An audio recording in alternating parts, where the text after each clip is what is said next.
Welcome back to the Humans of Nature podcast, where we explore the untold stories of our planet's delicate ecosystem. I'm your host, Vasindra, and in today's episode, we're honored to welcome a distinguished guest, Dr. Anita Malhotra. She's an esteemed researcher and an authority in the realm of snake biology and conservation. With a profound fascination for these incredible creatures, her relentless dedication to understanding their evolutionary journey, she has dedicated her career to unraveling the intricacies of the snake world. Through her extensive fieldwork and invaluable contributions to the snakebite management in India, she has emerged as a prominent figure in her field, earning widespread recognition and respect. Prepare to be captivated by the wealth of knowledge and insight she brings to our discussion. Now, Dr. Malhotra, I've given a brief introduction about your amazing work, but is there anything important that I might have missed that you would like to add? No, it seems very comprehensive. It's very complimentary as well. I mean, I have done lots of other work, as well as my work on snakebite and conservation, but you are right. It is something that I find the most fascinating among all the work that I've done. All right, so we could start and dive right into our first question, which is for your work on Asian pit vipers and integrative systematics. So could you describe the specific methodologies or techniques you employed in your fieldwork or museum-based research and laboratory work to gain a comprehensive understanding of these Asian pit vipers? Yeah, okay. You have to realize, of course, that I started this work about 30 years ago. So at the time, DNA methods were really just coming into the realm of biology. So we were very early taking advantage of those advances. And it was particularly valuable with the Asian pit vipers, because one of the problems why they had remained so mysterious and confusing is that they are very morphologically similar. It's really quite amazing, even when you go into the details. I have gone a lot into the details. I must have examined over 1,000 snakes in great detail, counting all sorts of aspects of their scalation and so on. And when you put that effort into a spreadsheet and start analyzing it, it's amazing how little it tells you. So the traditional methods of looking at a snake and counting a few scales and trying to tell them species apart just wasn't working. So we started to apply genetic methods, and then we came to quickly realize that in order to apply the genetic methods, we really had to go and collect the samples ourselves, because there were one or two people doing field work, sending us samples, but they often were misidentified. And so it didn't really help us to unravel the confusion. So from about 1992, when I started a postdoc trying to tackle the problem of the Asian pit viper systematics, we did a lot of field work, myself and my supervisor, and pretty much all over Southeast Asia, later on China as well. And it became really valuable to have the morphological data and the genetic data together so that we could start to tease everything apart. And this is an ongoing process. I haven't finished yet. I'm still analyzing samples that I collected 30 years ago. And given the similarities that you just spoke about among these pit vipers, what key characteristics or traits have you found helpful in distinguishing between the species? It varies a lot between different groups, but as I said, it's invaluable to have the DNA data to help us make some sort of sense of it. And the main problem has been that there's turned out to be many more species than we realized. So it's not just a question of finding differences between established species, which was almost impossible, but then we realized with the aid of the DNA that there actually were 3 to 5 species masquerading as a single species, as far as the current systematics, the current taxonomy went. So it's been a sequential process of trying to establish the units, and then trying to whether they represent species or subspecies or just geographic variation, because that's the problem. There's a lot of variation at different levels. There's difference between the sexes, there's difference between juveniles and adults, there's difference between locations, and of course there's difference between species. So it is quite a difficult problem to tackle. And these pit vipers have a sensory organ called the pit organs. Could you expand more on what that is for people who might not know? Yeah, it's quite an amazing organ. It is a pit actually that occurs between the nostril and the eye, and it generally faces forward. And it's quite a deep pit, and it's divided into two by a membrane, which has sensory cells on it. And these sensory cells, for a long time, it was debated whether they were actually receiving infrared radiation and translating it into an image, but now it's realized that actually they're more like heat sensors that are like our taste sensors that respond to things like wasabi and mustard and so on. So it is triggered by infrared radiation, but it doesn't actually form an image in the way that we see a visual object. But it's so sensitive that it can detect thermal differences of a fraction of a degree centigrade. So many of these pit vipers are mammal eaters, and they are often nocturnal. So there could be quite a large difference between the temperature of the mammal and the temperature of its background. And this helps them to detect their prey. Thank you for that insight. I hope people who didn't really know what these organs were now have a deeper understanding of what they were. And further expanding on what you just mentioned, the species, the Malabar pit vipers, which are endemic to Western India, need like good rainfall, humidity, and usually higher temperatures, which is important for them to breed in. And so, do you think the fast changing temperature caused by climate change now will affect these species, like impact their breeding or reproductive success? It's likely, but you have to realize that actually that pit vipers cover a whole range of different habitats. There are some that live at relatively high elevations in the Himalayas, and they must occur in areas where there's actually snowfall in the winter. So they can cope with low temperatures, at least some species, and some, of course, occur quite far north as well in Korea, northern China, and so on.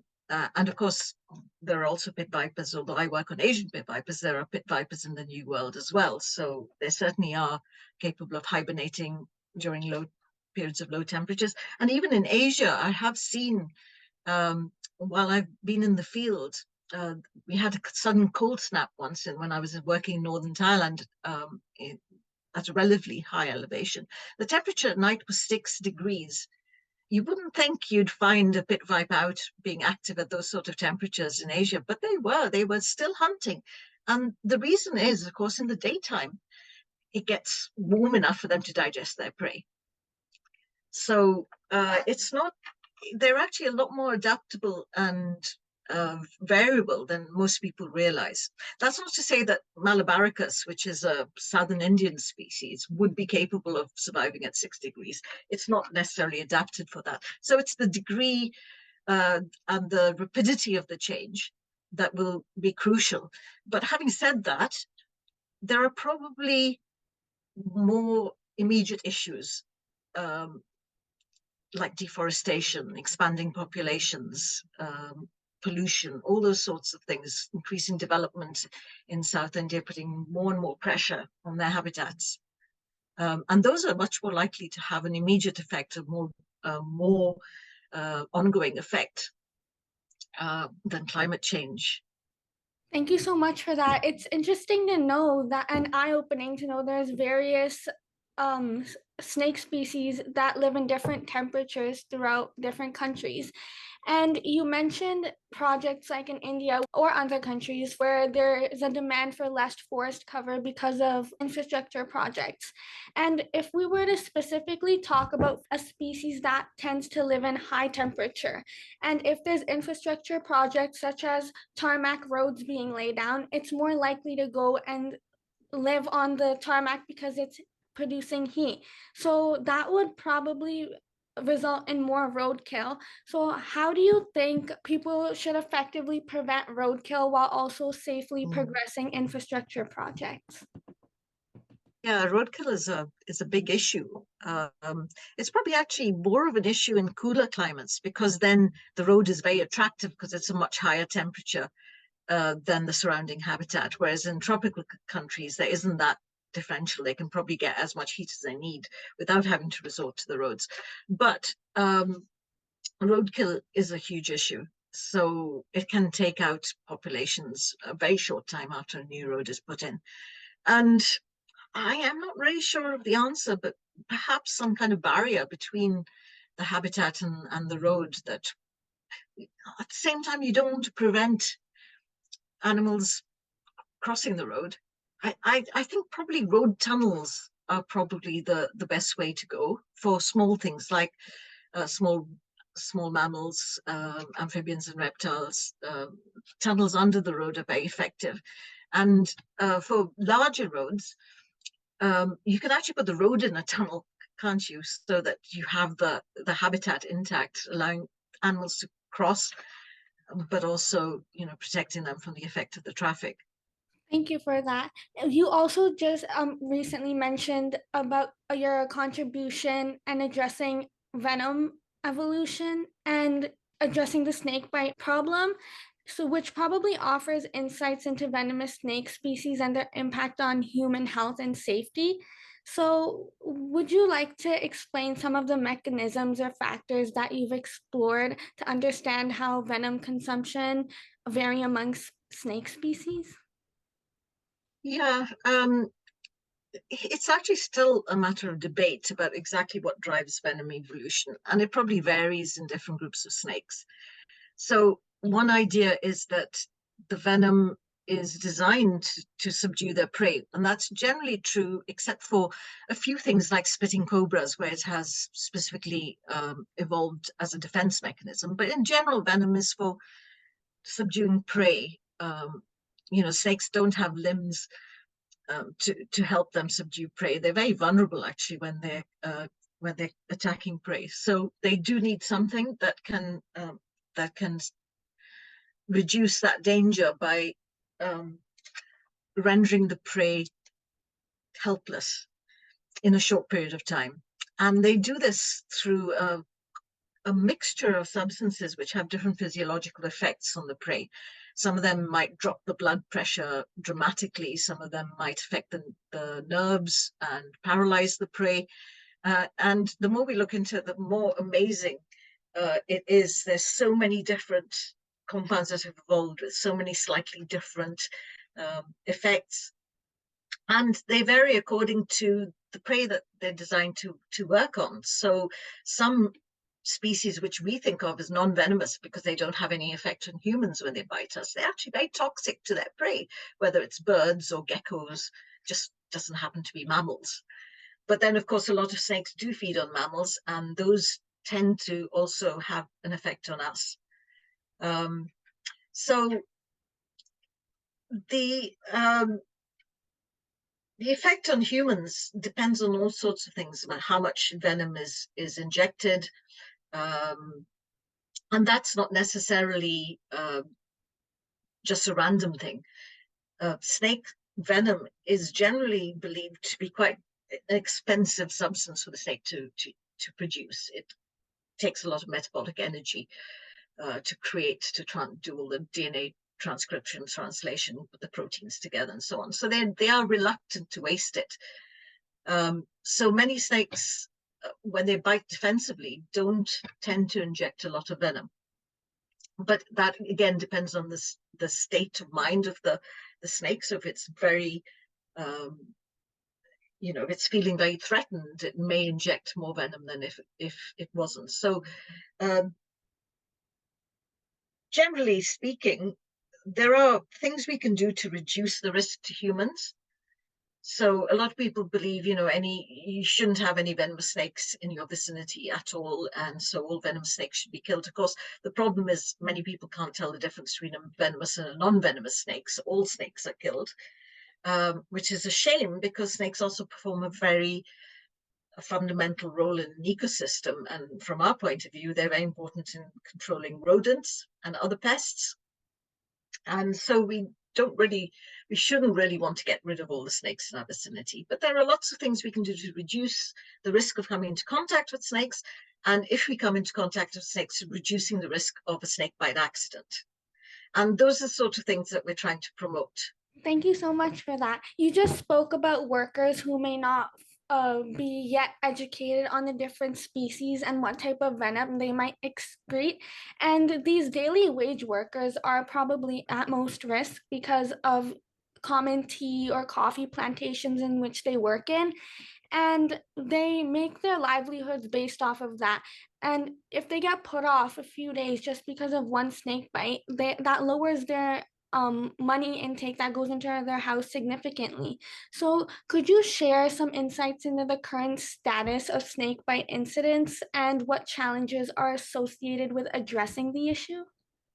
Yes, I can try. The problem is actually we don't have good data from a lot of places. So there's anecdotal evidence, but very little data. So one of the problems is that a lot of the snakebite data comes from hospital records. The problem with hospital records is that not everybody goes to hospital. Either they can't afford it or they can't get there, or they go to a traditional healer or try to deal with it themselves. And so the hospital record can be a little biased.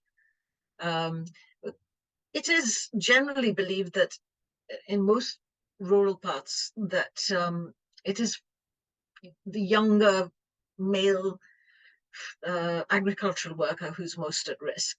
But that again can vary. It depends on the agriculture cycles, how they coincide with the snake behavior and activity periods, what exactly the crop is, because as you pointed out, tea pickers often get encounter, especially these pit vipers that live in tea bushes and so on, and they tend to be women. So in that case, it would differ from the general picture. So it's very difficult to generalize.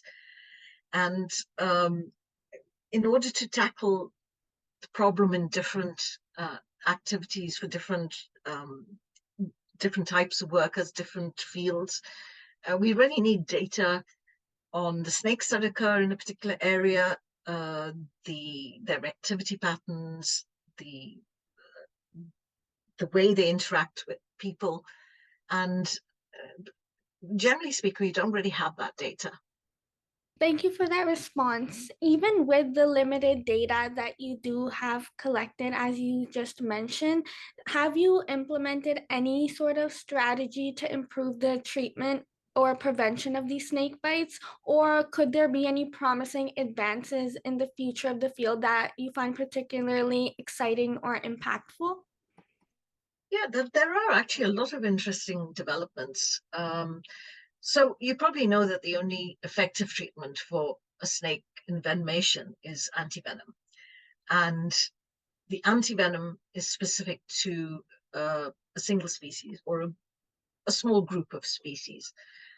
The trouble is it doesn't often take into account variation within a species in venom, and we are increasingly recognizing that there can be a lot of variation in venom. So in a country like India, for example, there is an antivenom that covers 4 significant species, but it's not effective in all parts of the country.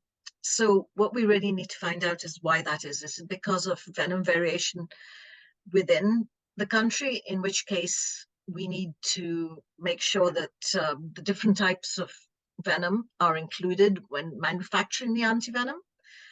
Or perhaps there are more than one species present. There's not a lot of work being done in comparing, say, something like Russell's viper from different parts of India, and that's something that we've been involved in trying to do, which isn't that easy, actually. Lots of problems with permissions and so on to get samples. But there are other totally different approaches one can take. So rather than having a specific antivenom, people are now looking for molecules, small molecules or substances that can actually neutralize the enzymes which are in a lot of snake venoms. So, for example, one of the very common enzymes that can have a lot of negative effects when a person is bitten is our phospholipase enzymes. There are lots of different variants of phospholipase enzymes that can do lots of different things. They can cause muscle damage, they can cause blood coagulation problems, and all sorts of other things. And so if you can find something that can actually inhibit the action of those phospholipases, we might be able to prevent them from exerting their negative effects on people. So a lot of research is going on, not by me or my group, but in other parts, in other groups. A lot of work is going on and looking at compounds that might be able to have these effects that may not necessarily save a person's life, but certainly would give them more time to go and seek treatment. Thank you for that. Do you think people would be able to identify, or even if this is a thing, if, for example, there's color polymorphism between different species of snakes, would you be able to know if one species is venomous, one is fatal, just by looking at the color? It's not that easy. For example, kraits, they're a group of highly neurotoxic snakes, and they pretty much all look the same. They're black, with a bit maybe paler on the lower side. They've got bands, thin bands. Some of them may have paired bands, some of them may have single bands, some of them may have no bands. But, to the untrained eye, they look pretty much the same. So the only thing you can say is that they're all pretty venomous and should be avoided. Having said that, there are a group of non-venomous snakes which mimic them. So the wolf snakes that coexist with them have evolved to look pretty much similar to krait species. Obviously, that's protective for them because if you're not sure whether it's a harmless wolf snake or a dangerous krait, you probably avoid it. And so they gain protection by pretending to be venomous kraits. So, in fact, even herpetologists, professional herpetologists, have made this mistake and have been bitten by kraits, thinking it, because they handled it, thinking it was a wolf snake. So we can try and educate people. We can point out the key things to look for to distinguish between non-venomous and venomous snakes. The trouble there is it's very specific to a particular region. So, and the danger is people share this information and they may share it outside of the region to which it applies. And then, it may cause people to be overly confident that they can tell the difference between non-venomous and venomous snakes, when in fact, for their region, that particular way wouldn't work. Thank you. That's actually very interesting how different species have evolved, even if they're non-venomous, to look like species that are very close to them.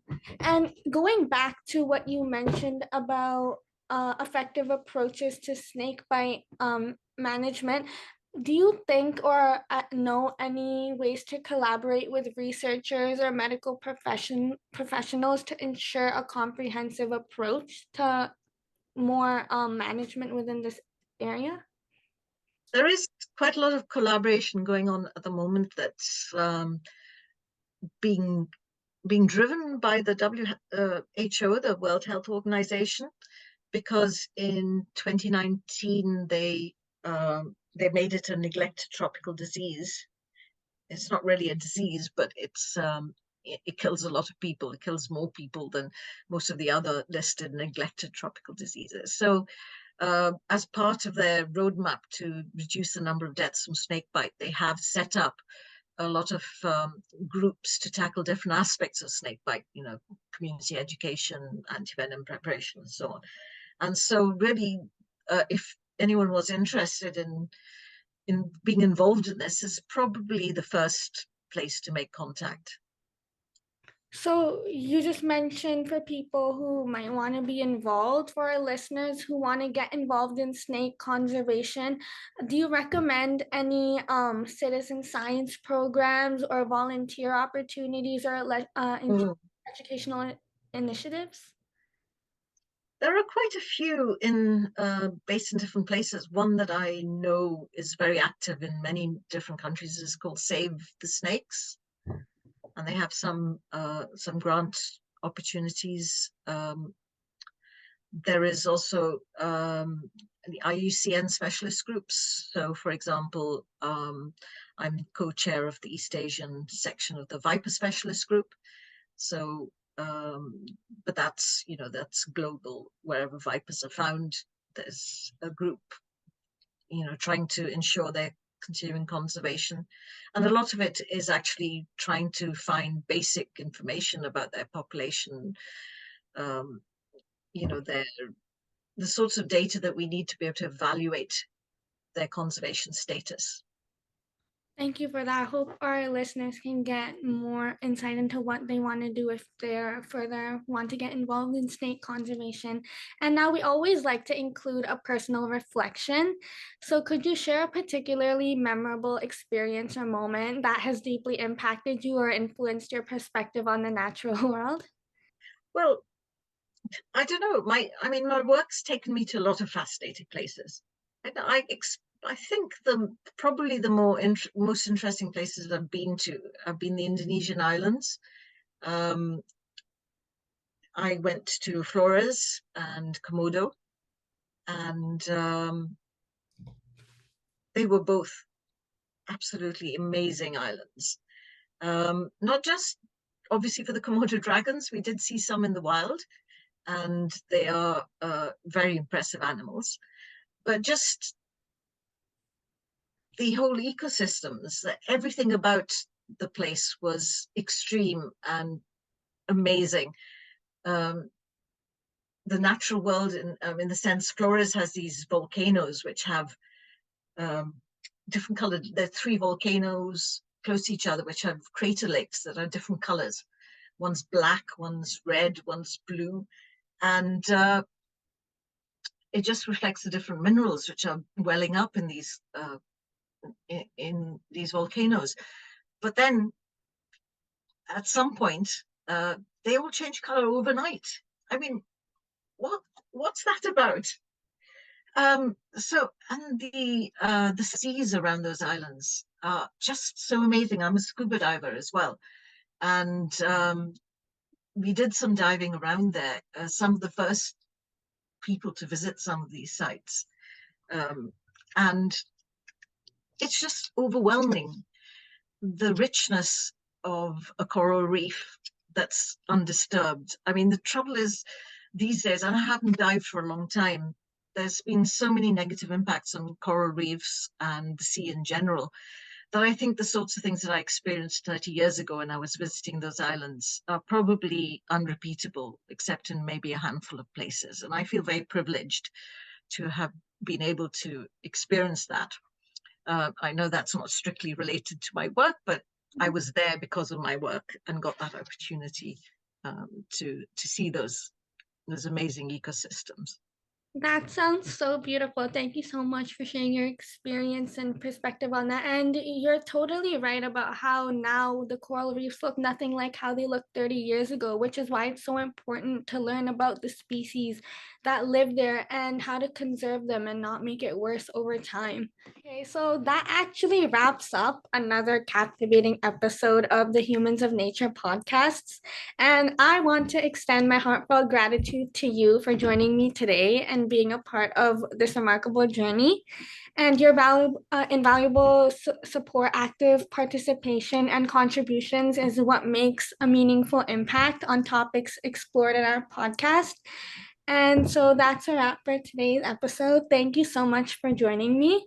Break the snakes is all I can say.